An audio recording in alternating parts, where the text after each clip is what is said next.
where education is not just about learning, but about becoming. JNN Institute of Engineering, Autonomous, Chennai. தேமுதிகவை கூட்டணிக்கு அழைக்கிறதுக்கான வாய்ப்புகள் அதிகம் இருக்கு அப்படின்னு சொல்லியிருக்கிறீங்க. அடுத்ததாக அரசியல் விமர்சகர் ரவீந்திரன் துரைசாமி அவர்கள் நம்முடைய இணைப்பில் இருக்கிறார். வணக்கம் திரு ரவீந்திரன் துரைசாமி. தற்போது காங்கிரஸ் தேமுதிகவை திமுக கூட்டணிக்கு வரணும் அப்படின்னு தமிழ்நாடு காங்கிரஸ் தலைவர் செல்வ பெருந்தகை சொல்லியிருக்கிறத நம்மளால பார்க்க முடியுது. இதை எப்படி பாக்குறீங்க? தொடர்ந்து நம்முடைய ரவீந்திரன் துரைசாமியிடம் பேசலாம். கான்ஸ்டன்டைன் ரவீந்திரன் அவர்கள் நம்முடைய இணைந்திருக்கிறார். வணக்கம் திரு ரவீந்திரன்.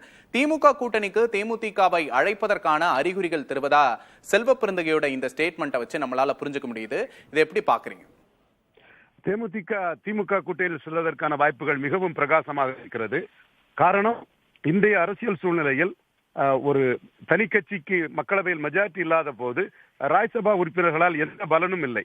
முன்பு 2004 ஆண்டு அன்புமணி அவர்கள் ராஜ்யசபா உறுப்பினர் வாங்கி மத்திய அமைச்சர் ஆகிய போது அன்புமணி பாமகவிற்கு 6க்கும் மேற்பட்ட மக்களவை உறுப்பினர்கள் இருந்தார்கள். அதனால் அந்த ராஜ்யசபா உறுப்பினருக்கு ஒரு பலன் இருந்தது. இப்பொழுது ராஜ்யசபா உறுப்பினரால் அதிகார மையத்தில் எந்த பலனும் இல்லை. தேமுதிகவை பொறுத்தவரையில் சட்டமன்ற தேர்தலில் வெற்றி பெற்றாக வேண்டும். 2011 பிறகு அவர்கள் எந்த வெற்றியும் பெற முடியவில்லை. இந்த சூழ்நிலையில் திமுக அணியை பொறுத்தவரையில் பலமான அணியா இருக்கிறார்கள், தொடர் வெற்றியில் இருக்கிறார்கள். அவர்களுக்கு ப்ரோ இன்கம்பன்சி இருக்கிறது என்று கூட முதல்வர் கிளைம் பண்ணுகிறார்.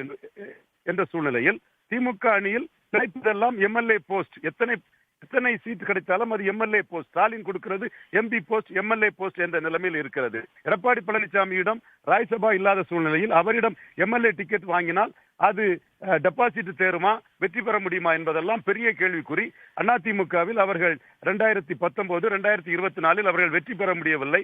அவர்கள் எடுத்திருக்க வாக்குகளை பார்க்கும் போது கூட அதிமுக அணியால் மீண்டும் எடப்பாடிக்கு vote transferring capacity, seat converting capacity இல்லாததால் அதிமுக அணியில் வெற்றி பெற முடியாது என்ற எண்ண ஓட்டம் அவர்களுக்கு இருக்கிறது. மக்கள் நல கூட்டணியில் பெரிய கட்சியாக இருந்தது தேமுதிக. அவர்களிடம் இருந்த சிறிய கட்சிகளான விடுதலை சிறுத்தைகள், கம்யூனிஸ்டுகள், இந்திய கம்யூனிஸ்ட், மார்க்சிஸ்ட் கம்யூனிஸ்ட் போன்றவர்கள் எல்லாம் மதிமுக போன்றவர்கள் எல்லாம் திமுக அணியில் ஸ்டாலினுடன் சேர்ந்து ஸ்டாலின் கொடுப்பது எம்பி, எம்எல்ஏ என்று வெற்றி வீரர்களாக வலம் வருகிறார்கள். ஆனால் தேமுதிக வெற்றியை பெற முடியாத ஒரு சூழ்நிலையில் திமுக கூட்டணி உகந்தது என பிரேமலதா அம்மையார் அவர்கள் முடிவெடுத்து காய்களை நகர்த்தி கொண்டிருக்கிறார். இந்த சூழ்நிலையில் செல்வ பெருந்தகையின் கருத்து முழுக்க ஸ்டாலின் அவர்களுடன் ஆலோசனையின் பேரில் செல்வ பெருந்தகை கூறிய கருத்தாகத்தான் நான் பார்க்கிறேன். திமுக கூட்டணியிலும் இருக்க கட்சிகள் தேமுதிக வருவது விஜய பிரபாகரின் பிரச்சாரம், குறிப்பாக கேப்டன் விஜயகாந்தின் மகன் விஜய பிரபாகரின் பிரச்சாரம், பிரேமலதா அம்மையாரின் பிரச்சாரம், அவர்களுக்குரிய சமூக தளம், வெளிப்படையாக சொல்ல வேண்டால் தெலுங்கு தாய்மொழி சகோதரர்கள், அந்த மக்களின் ஆதரவு வளையம், இது எல்லாமே திமுக கூட்டணிக்கு ஒரு பெரிய பலமாக இருக்கும் என்று தமிழக முதல்வரின் எண்ண ஓட்டத்தை அறிந்துதான் செல்வ பெருந்தகை காங்கிரஸ் தலைவர் கூறியிருக்கிறார்.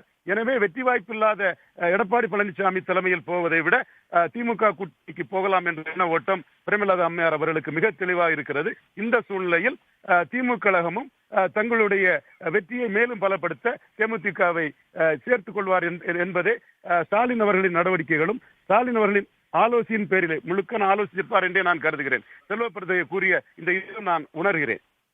Where education is not just about learning, but about becoming. JNN Institute of Engineering, Autonomous, Chennai.